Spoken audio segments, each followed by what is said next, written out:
pendant des années, je me disais, mais quand maman va être morte, quel soulagement ça sera pour moi.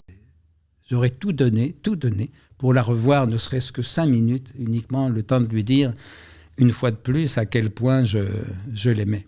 Et voilà, donc ce que je fantasmais comme soulagement possible, ça a été à l'époque le pire chagrin, ou l'un des pires chagrins de ma vie. Et puis, au bout de quelques mois, le soulagement est venu quand même. Quand même. Et je me souviens qu'une fois, je marchais dans la rue, et ma mère était morte depuis peut-être 2-3 mois. Tout d'un coup, il y a une femme qui lui ressemble dans la rue. Je me dis, merde, maman. Et tout d'un coup, l'angoisse était là, dans la gorge. Et puis tout d'un coup, je réalise, non, ça ne peut pas être elle, elle est morte. Et le soulagement est venu. Oui.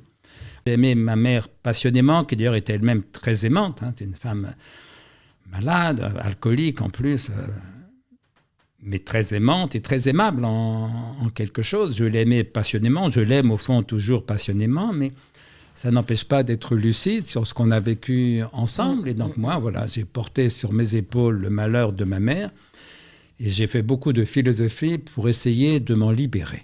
Et j'ajouterais que ça n'a pas trop mal réussi. Ouais. Et ce qui est intéressant, c'est que je crois que vous avez aussi fait pas mal de psychanalyse et que vous n'avez pas eu le même succès.